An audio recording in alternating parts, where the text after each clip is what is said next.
नमस्कार साथियों। तो अगर किसी भी एस्पिरेंट का सपना एक सरकारी नौकरी है, वो एसएससी एग्जाम्स के बारे में जरूर जानता होगा। अब भाई एसएससी एक ऐसी कमीशन है जो कि 10वीं पास, 12वीं पास और ग्रेजुएशन लेवल की परीक्षाएं जो है कंडक्ट कराती है। अब वर्ष 2018 से जो एसएससी का ऑफिशियल वेंडर अभी तक चलता आ रहा था वो था टीसीएस यानी कि टाटा कंसल्टेंसी सर्विसेज।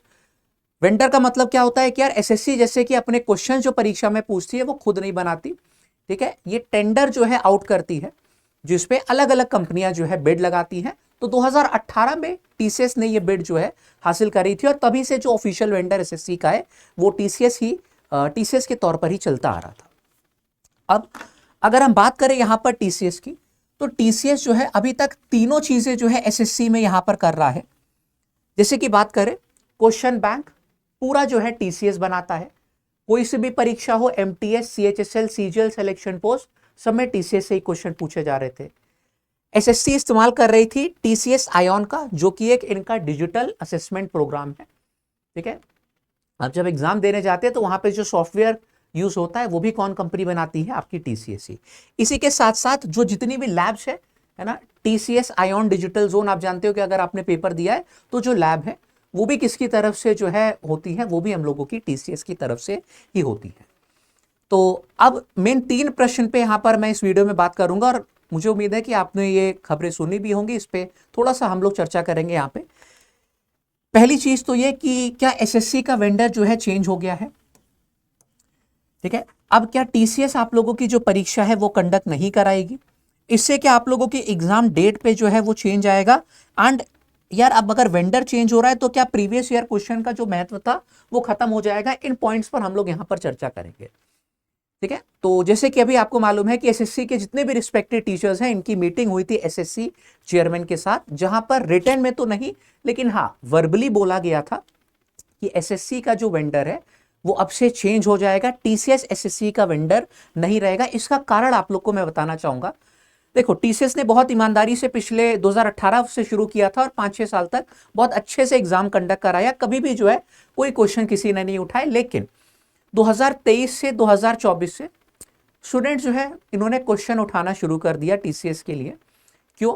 क्योंकि पेपर का लेवल जो है वो इन्होंने लगभग खत्म सा कर दिया था। 2023 और 2024 की मैं बात कर रहा हूं, ठीक है। खत्म सा कर दिया था, इसका मतलब क्या है कि यार इन्होंने स्टूडेंट्स के पास जो है बिल्कुल भी कह सकते हैं कि सिली मिस्टेक्स का जो स्कोप है वही नहीं छोड़ा, क्योंकि पेपर का लेवल ही इतना कम कर दिया था। जो बच्चा पूरे साल साल प्रिपरेशन करता है उसका भी लेवल ऑलमोस्ट उसके बराबर आ गया था जिसने 2 महीने 3 महीने मात्र प्रिपरेशन करी है। अगर मैं बात करूं तो ये आप लोगों की जो परीक्षाएं होती हैं एसएससी की, ठीक है, वैसे तो और भी होती है लेकिन मेन मैंने लिख दी है। एसएससी सीजीएल ये ग्रेजुएट लेवल की परीक्षा होती है। सीएचएसएल आप लोगों की 12वीं पास होती है। एमटीएस 10वीं पास होती है। एसएससी जीडी भी 10वीं पास। और सिलेक्शन पोस्ट जो है इसमें तीनों लेवल की परीक्षाएं होती है, 10वीं 12वीं और ग्रेजुएशन की। अब आमतौर पे होना क्या चाहिए जो कि फेयर है कि यार सीजीएल का लेवल सबसे ज्यादा होना चाहिए, ग्रेजुएट लेवल है क्योंकि सीधे इंस्पेक्टर बनाती है। सीएचएसएल का लेवल उससे कम होना चाहिए। 12वीं पास वाली आपकी परीक्षा है, इससे आप लोग एलडीसी जो डिविजनल क्लर्क्स होते हैं, ठीक है, ये सारे आप लोगों को पोस्टें मिलती हैं। लो डिविजनल क्लर्क हो गया। एमटीएस मल्टीटास्किंग स्टाफ, इसका लेवल जो स्तर है और नीचे होना चाहिए था क्योंकि ये 10वीं पास वाली परीक्षा है। एंड उसी हिसाब से सिलेक्शन पोस्ट में 3 फेजेस में ये होती है, हमने बताया 10th वाली भी, 12th वाली भी एंड ग्रेजुएशन लेवल भी। तीनों लेवल की इसमें परीक्षाएं आप लोगों की होती है, ठीक है। तो आमतौर पर तो यही होना चाहिए ना। लेकिन यार आप लोग प्रीवियस ईयर के जब पेपर उठा के देखोगे, इन्होंने लेवल की मतलब आसान भाषा में बोले तो ऐसी तैसी कर दी थी, ठीक है। क्योंकि भाई आप देखोगे कि एमटीएस में कुछ प्रश्न ऐसे आ रहे हैं जो कि सीजीएल में पूछे गए प्रश्नों से कठिन है।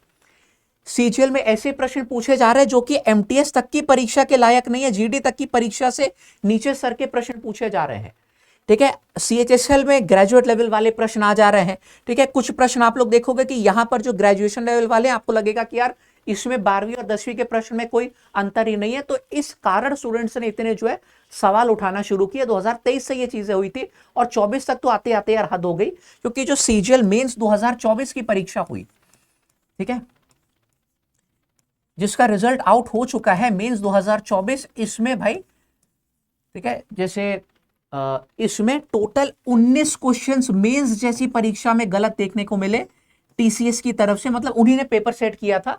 तो और ये एसएससी ने ऑफिशियल अपना डेटा निकाला था ना कि 19 या रॉन्ग क्वेश्चन जो है आप लोगों के पूछे गए थे। 2 शिफ्ट में आप लोगों की मात्र परीक्षा हुई थी। आप समझ रहे हैं, 2 शिफ्ट में परीक्षा हुई थी।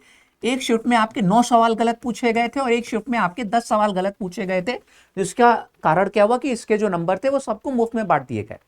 ठीक है, हर एक क्वेश्चन आप लोगों का लगभग 4 नंबर का गैप ला सकता है, क्योंकि मेंस में मार्किंग पैटर्न होता था +3 और -1 का। तो इसने यार थोड़ा सा कोहराम जो है मचा दिया, जिसके कारण जो है सभी लोग रिफॉर्म्स की यार डिमांड भी करने लगे। एंड बहुत लोगों ने एसएससी जो ऑफिस है उसके सामने प्रोटेस्ट भी किया, जिसके चलते चेयरमैन की जो चेयरमैन साहब है एसएससी के, उनकी जो है मीटिंग हुई बहुत सारे जो है एसएससी के ही टीचर्स के साथ, और उन्होंने ये वर्बली यार बोला कि अब से जो है टीसीएस पेपर नहीं बनाएगी। और जो भी मतलब क्या कहते हैं, यहाँ पर अभी कंफर्म नहीं हुआ है कि यार कौन सी जो है फर्म या फिर कौन सी जो सर्विस है, कौन सी कंपनी पेपर सेट करेगी, लेकिन हाँ जो भी करेगी उन्होंने आश्वासन दिया है वर्बली कि अब से जो प्रश्न गलत पूछे गए थे, ये वाला पूरा जो झंझट था ये खत्म हो जाएगा, है ना। जो कि सुनने में तो यार काफी अच्छी बात लगती है, लेकिन अब सच्चाई तो तभी पता चलेगी जब एक्चुअल में पेपर कंडक्ट होंगे उसके बाद, है ना। तो अब यार ये चांसेस है, अगेन ये रिटर्न में नहीं है, लेकिन चांसेस है कि आप लोगों का वेंडर चेंज हो जाएगा, है ना। और जो कि होना भी चाहिए, क्योंकि इतनी यार मेंस जैसे परीक्षा में 19 क्वेश्चन गलत पूछे जाना कहीं से भी एक्सेप्टेबल नहीं था। ठीक है, आउट ऑफ द लाइन बहुत सारे मतलब क्या कहते हैं, इसकी वजह से डिजर्विंग कैंडिडेट्स बाहर हो गए। ठीक है, मैं ये नहीं बोलूंगा कि नॉन डिजर्विंग का सिलेक्शन हुआ, क्योंकि जिनका सिलेक्शन हुआ उन्होंने मेहनत तो करी थी। ठीक है, तभी जो है वो 340 350 वाली कट ऑफ को पार कर पाए हैं। ठीक है, तो ये चीज थी। अब इससे क्या इफेक्ट पड़ेगा, देखो एग्जाम डेट क्या चेंज होगी, ऐसा कोई भी नोटिस अभी तक हमारे पास नहीं आया। तो हम लोग यही मान के चलेंगे कि जो कैलेंडर 2025 का फॉलो हो रहा है वो एज इट इज होगा। अप्रैल में आप लोगों का 16 अप्रैल तक सिलेक्शन पोस्ट का नोटिफिकेशन, 22-23 अप्रैल में आपका आ जाएगा सीजीएल का नोटिफिकेशन। ये सारे नोटिफिकेशन ऑन टाइम आएंगे, एंड जो परीक्षाएं इन्होंने बोली है अपने कैलेंडर के हिसाब से तभी कंडक्ट होंगी। ठीक है, तो डेट में चेंज है ऐसा कोई भी अभी तक हमारे पास नोटिस एसएससी की तरफ से तो नहीं आया है। ठीक है, तो उस चीज को लेकर आप लोग परेशान मत होइएगा। तैयारी जो बना रहे हो ना उसी हिसाब से बनाओ कि हाँ जून जुलाई बोला गया कि सीजीएल की परीक्षा होगी तो जून जुलाई में ही होगी। ठीक है, इस भरोसे ना बैठना कि यार ये परीक्षा चलो डिले हो गई, हमारे पास और समय मिल गया है। ठीक है, अपना तैयारी जो है पूरी रखो, उसके बाद एग्जाम कभी भी कंडक्ट हो जाए आप लोगों को चिंता नहीं होनी चाहिए।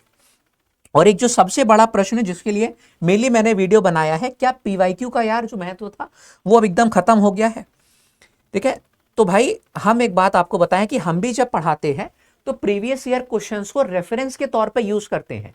जैसे कि परसेंटेज पढ़ाना है तो पहले तो परसेंटेज का पूरा कंसेप्ट सिखाते हैं ना आपको, फिर जिस तरीके के प्रश्न यार पूछे जाते हैं उसको एज अ रेफरेंस यूज करके आपको प्रैक्टिस हम कराते थे। ठीक है, ऐसा तो नहीं कि सिर्फ पीवाईक्यू की आपको जो है हमने शॉर्ट ट्रिक रटवा दी है कि हाँ देखो ये इलेक्शन का क्वेश्चन है तो इसमें ये वाला शॉर्टकट रट लो। ठीक है, कोई कंसेप्ट सीखने की जरूरत नहीं है, ऐसा तो नहीं करवाया ना। ठीक है, तो जो भी चीजें आपको हमने पढ़ाई है या फिर जहां से भी आप लोग पढ़ते हो, मेक श्योर कि जो कंसेप्ट है वो बहुत स्ट्रांग हो। अब ऐसा नहीं कि यार पीवाईक्यूज का आप लोगों का जो महत्व है वो खत्म हो जाएगा, क्योंकि एग्जाम्पल हम अगर यही ले ले प्रॉफिट एंड लॉस में जो वेराइटीज होती हैं, ठीक है, आप चाहे एसएससी में चले जाओ रेलवे में चले जाओ, वो वेराइटीज आप लोग देखोगे कि यार वो तो फिक्स ही होती है ना, है ना। अगर बेईमान दुकानदार का कंसेप्ट प्रॉफिट एंड लॉस में है तो वो बेईमान दुकानदार से प्रश्न पूछेगा ही पूछेगा। ठीक है, अगर सेम सेलिंग प्राइस वाला कंसेप्ट होता है प्रॉफिट एंड लॉस में तो उसमें सवाल पूछेगा ही पूछेगा। इसी तरीके से अलजेब्रा में चले आओ, अगर क्यूबिक फॉर्मुलेस होते हैं तो उससे तो वो प्रश्न बनाएगा ही बनाएगा ना यार। ठीक है, पीवाईक्यू से उसका क्या मतलब, वो तो लॉजिक होता है, कंसेप्ट होता है अलजेब्रा का, है ना। x+1/x वाली वैरायटी होती है अलजेब्रा में, तो उससे तो सवाल बनेंगे ना। ज्योमेट्री में ट्रायंगल्स हो गए, सेंटर पॉइंट ऑफ सेंटर जितने हो गए, उनसे तो सवाल बनेंगे ही बनेंगे ना। तो ये आप लोगों को ध्यान रखना है कि कंसेप्ट बहुत स्ट्रांग आप लोगों के होने चाहिए, ताकि, है ना। अब ऑब्वियसली बात है वेंडर चेंज होगा तो प्रश्न हो सकता है कि थोड़े से मतलब क्या कहते हैं कि और जो वैरायटीज है वो भी आप लोगों की ऐड हो। इसी के लिए मैं बोल रहा हूं कि कंसेप्ट आप लोगों का स्ट्रांग होना चाहिए, और साथ ही साथ में पूरा मैं बोलूंगा कि पीवाईक्यूज भी आप लोगों के आज भी उतने ही इंपॉर्टेंट है जितने कि ये कल या फिर इस वेंडर चेंज होने की खबर से पहले थे, है ना। अब हो सकता है कि यार कुछ नई वैरायटी जैसे इंट्रोड्यूस हो जाए, है ना। परसेंटेज में अभी तक देखोगे कि वेन डायग्राम वाला जो कंसेप्ट होता है वो परसेंटेज में एसएससी में भी नहीं पूछा जा रहा था पिछले 4-5 साल से। ठीक है, रेलवे में आता है तो अब हम लोग यार उम्मीद ये मतलब करेंगे कि शायद ये वेन डायग्राम वाला भी जो प्रश्न है इसमें आ जाए, है ना। फॉर अ रेफरेंस मैंने एक एग्जाम्पल देके बता दिया कि ये वेंडर चेंज होने से क्या प्रभाव आप लोग का पड़ सकता है। बाकी इलेक्शन तो वैरायटी है, वो तो आएगी ही आएगी, है ना। आप लोगों की पॉपुलेशन वाली वैरायटी तो आएगी आएगी, वो कहीं आप लोग की नहीं भागी जाएंगी। तो इस चीज को लेकर यार निश्चिंत रहिए कि जो चीजें पढ़ रहे हैं कंसेप्ट और प्रीवियस ईयर क्वेश्चन वो आज भी उतने ही आप लोगों के लिए इंपॉर्टेंट रहेंगे। तो इसको यार बिल्कुल भी जो है अपने मन में और कोई चीजें और कोई शंका यहां पर मत लाना, ठीक है। और जो भी खुलासा होगा जब पेपर आपका होगा, आप लोग के सामने कुछ चीजें आ जाएंगी। इस वीडियो को जब मेरी दोबारा देखोगे तब आप लोग शुक्रिया करना हमको कमेंट में, है ना।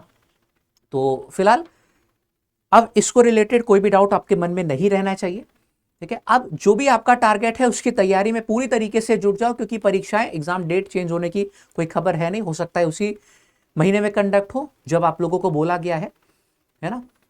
अब अगर आपको हमारे प्लेटफॉर्म के संग जुड़ के तैयारी करनी है, हम जैसे कि गणित के अध्यापक हैं, है ना, इसी वजह से मैथ्स का एग्जाम्पल लेके आपको समझा रहे थे। अगर आपको हमारे संग जुड़ के तैयारी करनी है तो हमारा जो एसएससी लैब प्लेटफॉर्म है, इसमें यूट्यूब पर भी हम लोग तैयारी कराते हैं और अपने एप्लीकेशन लैब के ऊपर भी तैयारी कराते हैं, ठीक है। हमारा एक अर्जुन बैच आया हुआ है, ये तो पूरा सिलेबस है, ठीक है। सिलेबस ऑब्वियस सी बात है सेम आपका रहने वाला है, मैथ्स का सिलेबस, रीजनिंग का सिलेबस, जीएस का सिलेबस, है ना। पेपर पैटर्न जो है वो भी आप लोग का सेम रहेगा, ओके। तो ये चीजें हमने आपको बताई। एंड जैसे कि हमने बताया कि अगर आप हमारे प्लेटफॉर्म के संग जुड़ के तैयारी करना चाहते हैं तो एक अभी फाउंडेशन बैच एसएससी का हमने लॉन्च किया है, अर्जुन बैच। अभी तक का हमारा सबसे डिटेल्ड बैच होने वाला है। इसमें 650 घंटे से ज्यादा की लाइव क्लासेस हम देंगे, जिसमें चारों सब्जेक्ट आपके कवर हैं। ये जो अर्जुन बैच है प्री और मेंस दोनों को आपके टारगेट करेगा, ठीक है। तो वेडनेसडे आने की कल तक इसका जो लॉन्च ऑफर प्राइस है वो चल रहा है। अगर आपको जुड़ना है तो हमारे एप्लीकेशन लैब को प्ले स्टोर से डाउनलोड कर लीजिएगा एंड एडमिशन लेने से पहले इस कोड का इस्तेमाल जरूर से कर दीजिएगा, लैब 248, ठीक है। हम आपको दिखा दें, जैसे आप हमारी वेबसाइट पे भी आ सकते हैं lab.live। ये अर्जुन फाउंडेशन जो बैच है सबसे पहले आपको दिख जाएगा। ये ऑफर प्राइस चल रहा है वेडनेसडे तक, है ना। शुरू के 5 दिन ये ऑफर प्राइस चलेगा आपका। तो अगर आप लोगों को तैयारी करनी है कंसेप्ट के साथ साथ, पीवाईक्यूज के साथ साथ, ये सारी चीजें जो है मद्देनजर रखते हुए, maths, reasoning, English, GS complete batch है आपका ये, तो इसमें जो है जल्द से जल्द एडमिशन ले लीजिए क्लासेस, क्योंकि बहुत जल्द शुरू हो जाएंगी। बाकी हम बाय करते हैं, मिलते हैं अगली क्लास में। अगर चैनल पर आप नए थे तो इसको जरूर से सब्सक्राइब कर लीजिएगा, क्योंकि आपकी परीक्षा से रिलेटेड जो भी इंफॉर्मेशन होगी वो सबसे पहले हम आप तक पहुंचाएंगे, ठीक है। बाकी बाय बाय एवरीवन, मिलते हैं अगली क्लास में।